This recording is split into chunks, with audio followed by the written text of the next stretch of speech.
Hello, this is Reading Eevee. I have finished the book, Big Fat Tipsy Wedding. I was too lazy to go over there and grab the physical copy of the book I'm reading, but that's fine. It'll be in my thumbnail so you can see what it looks like. It is by Robert Bryndza, and it took me a little bit to finish. I wasn't reading that often. Tat season ended, finally, and I am working DoorDash with the hubby now. And I just kind of read when we're chilling. So sometimes I also just choose TikTok over reading. So there's that. Anyways, I have a few notes. I have like 25, maybe more. Who knows if I remember. Okay. So Coco's son has moved out, and Adam has moved in on the same day. I thought I deleted that note. Okay, no, I have a. Okay, moving on. The son is still mad at Daniel for cheating. I love it. He was still like being just rude to him, rightfully so. They keep mentioning a Clive, and I can't remember who he is exactly, but he wasn't mentioned again. But it just makes me think of iZombie. There's a Clive Babineau, one of, not the main character, but a protagonist. Coco has won an award, which got her a free trip to New York with Daniel, but she still hasn't heard from him like all day. And that's it. So apparently he hadn't actually moved in yet, but was just going to over the weekend. Dogs are playing. But he started being weird and picking fights. Then she went to his place one night, and when she woke up the next day, he left a note saying he didn't want to move in, and this wouldn't work anymore. They've been together for over a year now. Anyways, so this is just weird that he left with no explanation when they decided to take the next step together. I wonder if he's like married or something still, or if he's dying. But I doubt that was it, since this was a happier series. Apparently, Adam has moved. He saw Coco in a grocery store like a few months later, couple months. Get it, Cora?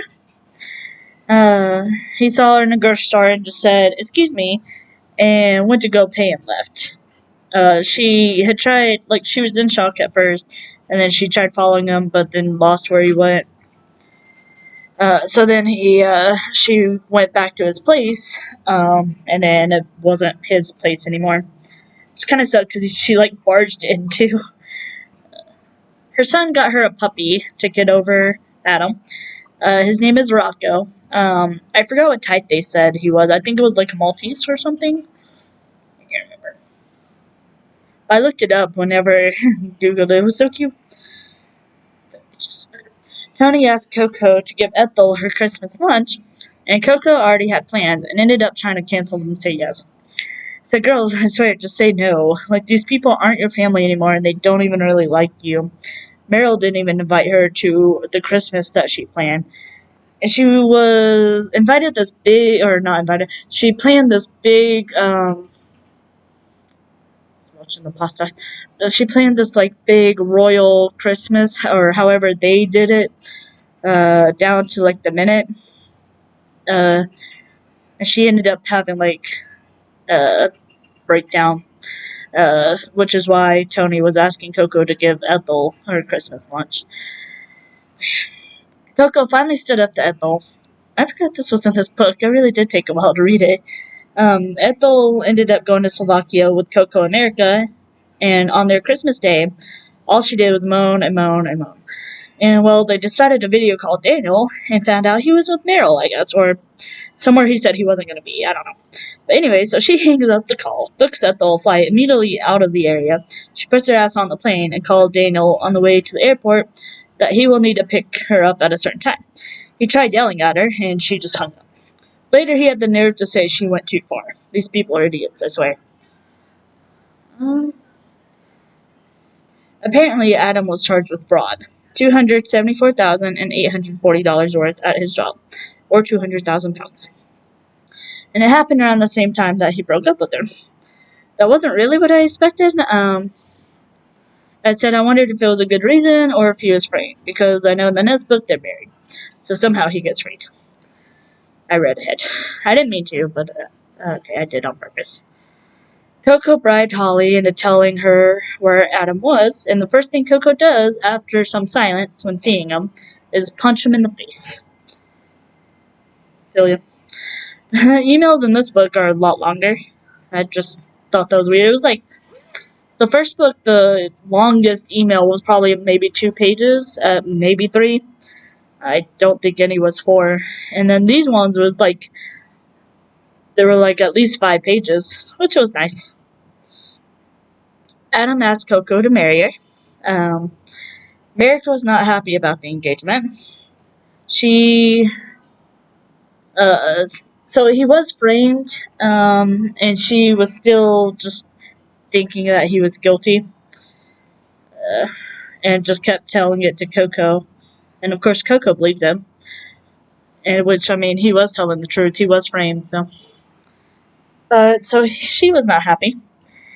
Coco found a woman who looked like the author of a book she just read. She went up to her thinking it was the author. And the lady responded kind of rudely. Probably gets it a lot, I don't know. But anyways, Coco insulted her. She meant to do it under her breath, but the lady heard it. And then, turns out she's the judge on Adam's case. Which ended up not mattering, so that was good. The jury found Adam guilty. They just set a date for the wedding, too, August 19th. He's been sentenced for 8 years, possibly less for good behavior. Adam's cellmate ended up making a knife out of 1,000 little foil cheese wrappers and stabbed someone. Luckily, not Adam.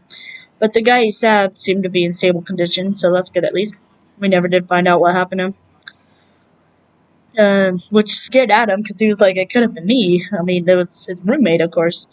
And he stabbed this guy for no reason, apparently, so that scared him even more. Since it was just a random attack. Marika came to see Coco in her new place and was like, I'm sorry if I suggested Adam was guilty. I said if, not if. She did say it several times. She was like, have you even, because she wanted him to take like a lie detector. And he said he would, and then he just never did. And she just kept on, like, he's guilty. Like, Coco, this was shortly after he went to prison. She basically said it again, and Coco ended up just slapping her and then moving out. Now, naturally, these are best friends, so it was kind of sad, but she moved out. She found a place very quickly. I'll say how quickly in a minute. She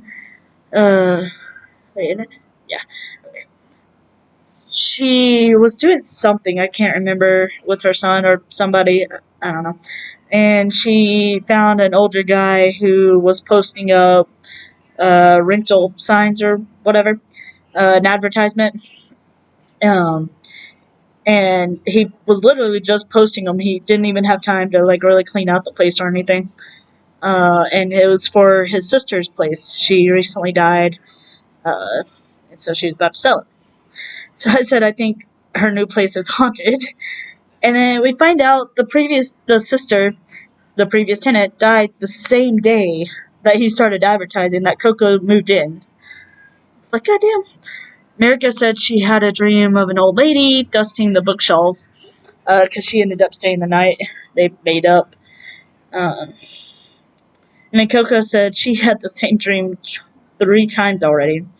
And then every time, like, anybody else was in the picture or somehow stayed the night, they too had the same dream. Coco almost kissed Xavier. We see him, I think, in the last book. Yeah, we do. Before her and Adam really gets together. Suddenly, the bookshelf fell down, and Rocco was nearby and had gotten trapped. She's alright. Shane, a neighbor, had heard the commotion and walked in to help. He said it shouldn't have fallen over. I said, I wonder if it was the ghost. Adam got in a fight and got put in solitary. I had wondered what the fight was about, because it just seemed odd that he would get into a fight, even in prison. Coco found a newspaper article that was about Sabrina, a key witness in the trial, the one who actually stole the money, and how she was found guilty before in a similar crime. I guess she had changed her last name.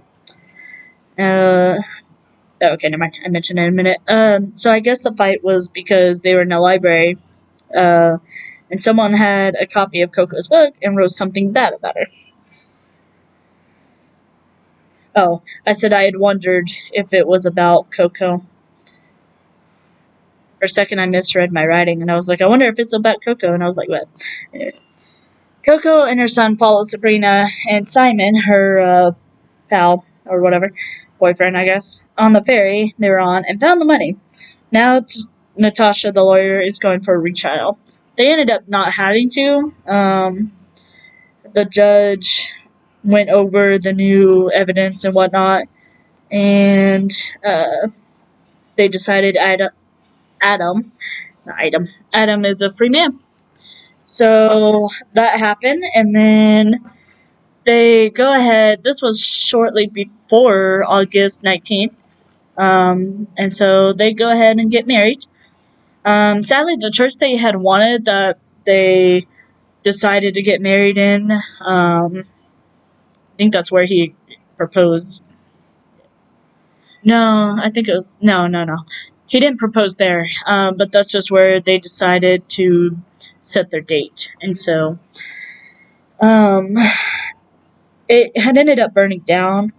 So, but they got married on the ruins. But they almost didn't. Like there was a guy, and I don't remember how it was described. I assume maybe a tractor. No, not a tractor. I think it just said truck or something. I don't know. And some big vehicle. Uh, for some reason, and he was trying to tell them that no, they can't do that. This isn't safe or whatever. Uh, they had a big enough crowd to fight against it, so they ended up getting married.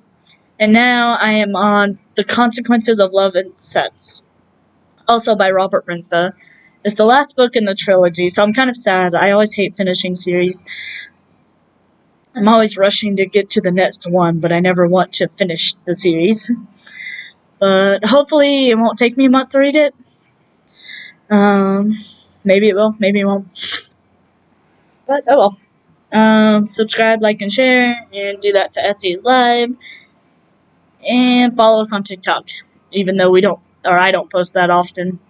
I don't think he does anymore either. But do that. Bye.